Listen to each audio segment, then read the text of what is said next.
The Grambling Tigers head into the shoe to take on the defending champs and number one team in the country, Ohio State Buckeyes. Now, this is obviously going to be a really tough matchup for Grambling going up against the defending champs. It's not just that they're the defending champs, it's that they have arguably the most talented team in the country, of course, led by their quarterback, Julian Sayin. And that's where we're going to start this preview and prediction. I think that Julian Sayin played really well against Texas, and just about everybody thinks he did as well. It was obvious that they're going to limit what he was going to do in the sense of what the game plan would look like. Throws down the middle of the field were not at all going to be a thing in this matchup. Sayin was going to check it down when he needed to. He was going to find guys underneath. And then we saw a big strike to Carnell Tate. A ball he underthrew just a little bit, but overall a performance that was very good from the first-year starter for the Buckeyes. Now, what we can expect from Ohio State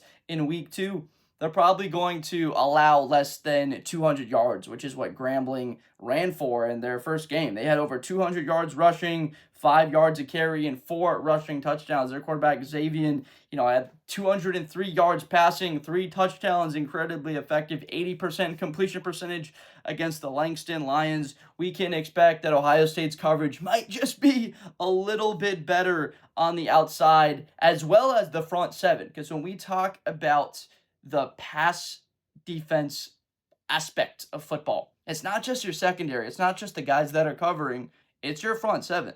It's the guys that are rushing. It's your linebackers, or whether they get to the drops and get into the middle of passing lanes. When you have a Sonny Styles that's 6'4", 245, and an Arvell Reese that's the exact same makeup, 6'4", 240, they can cover those passing lanes in the middle of the field. They can make it very tough on quarterbacks to hit those intermediate throws, to be able to force it in there on a tightrope when a guy has just that much length, that much athlete like Styles and Arvell Reese do. And then the front four for Ohio State, that is arguably the strength, if it's not the linebacking core of what it was last week. That's exactly why Grambling has, as the analytics put it here, a 1% chance. It's probably less than that. Obviously, a huge margin of victory is predicted for the Buckeyes. To be able to be in this game in the second half, let's go to that as the second point. Grambling needs to find a way to take the ball away. They need to hopefully have Jeremiah Smith drop the ball a couple more times like he did in week 1, because we might not see the kid drop another pass the rest of the season. He famously dropped the first pass of his career, the first target. Didn't drop another ball all year, so don't be surprised if he doesn't drop another pass the rest of the year. How are they going to match up against a player like that? What about Carnell Tate on the other side, who had a tremendous catch, coming back for that underthrown ball from Sayin, one-hander, juggling the thing, and comes down with it, gives the Buckeyes that 13-0 lead. That was just a tremendous play from obviously a very talented player. Does not get his flowers enough, but we're going to give him his flowers on Blitz with Blender, because he is a first-round talent. Max Clare had a big drop the first drive of the game on that 4th and 1. He had a first down, bounce back a little bit later on in the game, but wasn't a huge factor. Look for him to be a bigger impact in this one, as well as Brandon Innes. He had, I believe, only the one catch that was on the final possession, and he had a target on an outside fade route that fell incomplete. So you have the responsibility of not just stopping number 4, Jeremiah Smith. You have to guard all of these guys. So it's doubling Jeremiah, leaves one-on-ones for other players, obviously, that are very talented on that offense. Where Grambling, though, you can look to is you held Tarleton to, they had minus 32 yard, Tarleton. They held Langston to minus 32. They had negative 32 yards rushing in this game. So the run offense for Ohio State was not very good against Texas. Obviously, Julian Sayin is not a huge threat with his legs. He's athletic, he's mobile, can evade pressure well, can get to the edge of the defense, but he's not looking to run. He's like your pocket passer guy that's looking to find guys open down the field and is only running if he absolutely has to, or as if there is a very nice opportunity and there are guys open. So you need to get pressure on Julian Sayin. You need to stop the run on the early downs and somehow get the Buckeyes into 3rd and long, which unfortunately for them, it's almost like you don't want to get them to passing downs, because then you're saying, all right, here you go, beat us throwing the football to 17 or to 86 or to number 4. It just doesn't sound great to me. They don't have, obviously, the dudes on their defense the way that Texas does. Now, for Ryan Day, this game is get your quarterback right. Get your offense right. Make sure that the procedure is intact, because they only had, I believe, one offensive penalty in week 1 against Texas. They had the holding call, which wound up being big because it was 1st and 10, about 5:30 left in that game. They had the holding call instead of a 2nd and 7, backed up to a 1st and 20.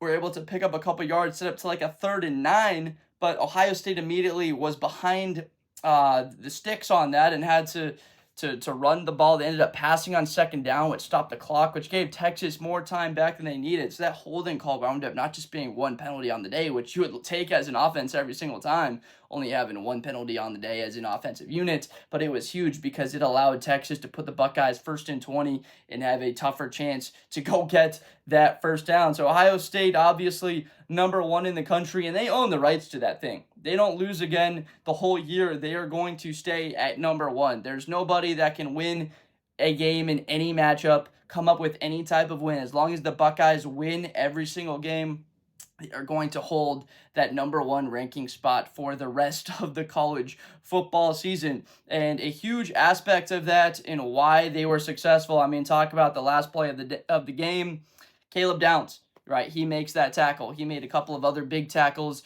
earlier in the day, flashing into the backfield, playing outside corner, playing nickel corner, playing linebacker, playing that deeper like Tampa 2 linebacker in between 2 safeties, that stuff that Brian Urlacher and Derek Brooks kind of made really famous, being able to be that type of athlete, playing up on the line just as like an edge player, playing the run or being able to play the hook curl or to the curl flat, and having that versatility, basically playing 2 different positions on every single play. He's able to almost cover 3 different zones because he's able to read what the offense is doing. It's like he's a step ahead on every play, and he just does not miss any tackles. It's like if Mekhi Wingo caught that pass, which was one of the plays of the game, 3rd and 5, Wingo is open in the flat, Downs would have been one-on-one with him. As a Buckeye fan, you're just accustomed to Caleb Downs doesn't miss tackles. You can't think of one missed tackle. I guess Gunnar Helm broke a tackle on him in the college football playoff semifinal last year, kind of pushed him over. That's the only instance you can think of